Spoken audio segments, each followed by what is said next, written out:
El terrorismo en España. El terrorismo es un fenómeno que ha marcado profunda y negativamente la historia de España. Por eso, es necesario conocer cuál ha sido su evolución a lo largo de 3 etapas diferentes: la dictadura franquista, la transición y la democracia. El franquismo se prolongó entre 1939 y 1975, es decir, desde el final de la Guerra Civil hasta la muerte del dictador Francisco Franco. Tras el fracaso de las guerrillas, la mayor parte de la oposición optó por métodos pacíficos para derrocar el régimen. Pero en la década de 1960, algunos grupos radicalizados decidieron utilizar las armas.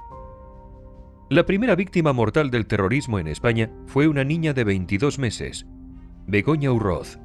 En junio de 1960, una bomba colocada por el DRIL, Directorio Revolucionario Ibérico de Liberación, la alcanzó en la estación de tren de Amara, en San Sebastián. ETA, de ideología nacionalista vasca radical, fue fundada en 1958. Sus dirigentes pusieron en marcha una espiral de violencia que, según teorizaron, constaría de 3 pasos. Primero, cometerían atentados. Segundo, la violencia provocaría la respuesta brutal de la dictadura. Y tercero, la represión generaría una corriente de simpatía hacia su causa, la independencia de Euskadi. Su primera víctima mortal fue el guardia civil de tráfico José Pardines en junio de 1968. En 1973, el magnicidio del presidente del gobierno franquista, Luis Carrero Blanco, fue el crimen que más publicidad reportó a ETA. Pocos previeron entonces que el terrorismo continuaría tras la dictadura. El 95% de los asesinatos de ETA llegaron después de la muerte de Franco. La transición abrió un periodo de incertidumbre y de esperanza. Debido a sucesivos indultos y amnistías, a finales de 1977 habían salido de la cárcel todos los presos políticos y también los pertenecientes a organizaciones terroristas como ETA, incluyendo los condenados por asesinatos. Asimismo, los crímenes cometidos en nombre del régimen franquista quedaron amnistiados. La Constitución española, base del nuevo sistema de libertades, fue aprobada en referéndum por la ciudadanía en diciembre de 1978. No obstante, ETA y otras bandas pretendieron desestabilizar el proceso de construcción de la democracia. Por una parte, nostálgicos del franquismo, intentaron resucitar la dictadura y atacaron los derechos que se iban conquistando, como la libertad de expresión. Por ejemplo, en septiembre de 1977, la AAA envió un paquete bomba a la redacción de la revista satírica El Papus, asesinando al conserje Joan Peñalver. En total, el terrorismo de ultraderecha, activo especialmente a finales de los 70, acabó con la vida de 62 personas. En el extremo contrario, los Grapo también pretendieron alcanzar sus objetivos políticos, en este caso, una dictadura de corte comunista, mediante las armas. Cometieron 93 asesinatos, la mayoría en la transición. Entre ellos, había numerosos policías, guardias civiles, empresarios.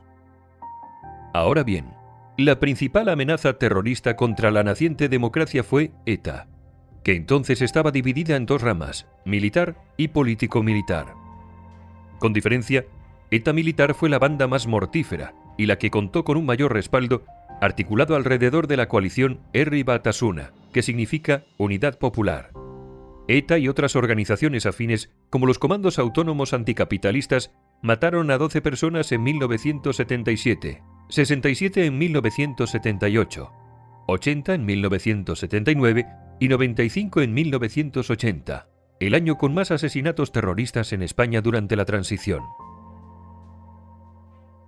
A principios de la década de 1980, pese a la doble amenaza del golpismo y del terrorismo, la democracia se iba consolidando en España. Se iniciaba un camino de integración europea y de modernización económica, social y cultural. Pese a la desaparición de los comandos autónomos y de ETA político-militar, el país tuvo que seguir soportando la lacra de ETA militar, que era ya la única ETA en activo. Después de la transición, ETA fue perdiendo paulatinamente miembros y comandos. Trató de compensar ese debilitamiento recurriendo al coche bomba, una herramienta indiscriminada con la que provocó numerosas víctimas. Así llegaron los atentados contra las casas cuartel de la Guardia Civil de Zaragoza o de Vic, o contra el supermercado Hipercor de Barcelona en 1987. Esta última fue la mayor masacre de la banda, con un saldo de 21 víctimas mortales, 4 de ellos niños. En los 80 también reapareció el terrorismo parapolicial, encuadrado ahora bajo las siglas GAL, Grupos Antiterroristas de Liberación. Fueron impulsados y financiados por la cúpula del Ministerio del Interior, con el ministro y el secretario de Estado de Seguridad a la cabeza. Ambos fueron condenados por sus actividades terroristas, incluyendo el secuestro y el desfalco, pero se beneficiaron de sendos indultos. Un grupo de policías, guardias civiles y mercenarios también estuvo implicado en esta trama ilegal. Su propósito era combatir a ETA usando sus mismos métodos. Entre 1983 y 1987, los GAL asesinaron a 27 personas. Este caso nos recuerda que la lucha antiterrorista debe respetar las reglas del Estado de Derecho para evitar igualarse con el terrorismo al que se enfrenta. El movimiento pacifista surgió en el País Vasco a mediados de la década de 1980 para denunciar el uso de la violencia en política. Asociaciones como Gesto por la Paz, Premio Príncipe de Asturias de la Concordia en 1993 o Denon Artean, Paz y Reconciliación convocaban concentraciones silenciosas cada vez que se producía un nuevo asesinato, fuera cual fuera la organización responsable. Cientos de ciudadanos, entre ellos víctimas del terrorismo, participaban en ellas. Las propias víctimas fueron organizándose para hacerse oír en el espacio público. A la pionera AVT, nacida ya en 1980, se fueron sumando otros colectivos y fundaciones, hasta alcanzar casi 40 en la actualidad. Su labor persigue 4 grandes objetivos: justicia, verdad, dignidad y memoria. En los años 90, Gesto por la Paz ideó un símbolo, el lazo azul, para exigir la libertad de los secuestrados por ETA. Gracias a iniciativas como esta, se fue extendiendo la deslegitimación del terrorismo. Entre 1996 y 1997, José Antonio Ortega Lara permaneció 532 días en manos de ETA, encerrado en un zulo minúsculo y húmedo. Fue el secuestro más largo por terrorismo que ha habido en España. El principal hito en la respuesta social contra ETA fueron las movilizaciones en torno al secuestro y asesinato, en julio de 1997, del joven concejal del PP de Ermua, Miguel Ángel Blanco. Millones de personas salieron a la calle en ciudades y pueblos de toda España.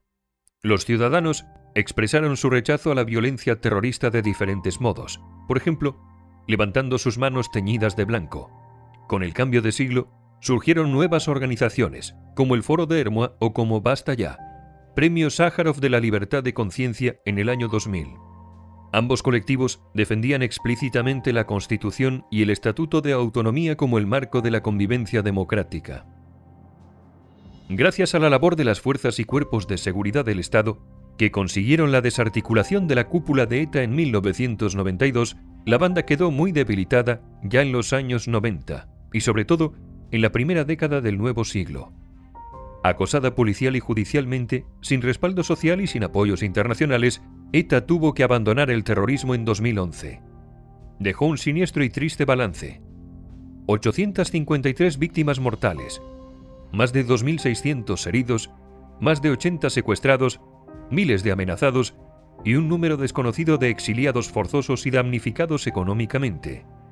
Las consecuencias políticas, sociales y económicas de su actividad duran hasta el día de hoy. Además de ETA, el siglo XXI se inició con una amenaza que aún permanece: la del yihadismo. Este tipo de terrorismo recurre a armas de toda clase, tanto convencionales como improvisadas. Su objetivo es implantar la versión más extremista y minoritaria de la Sharia, la ley islámica.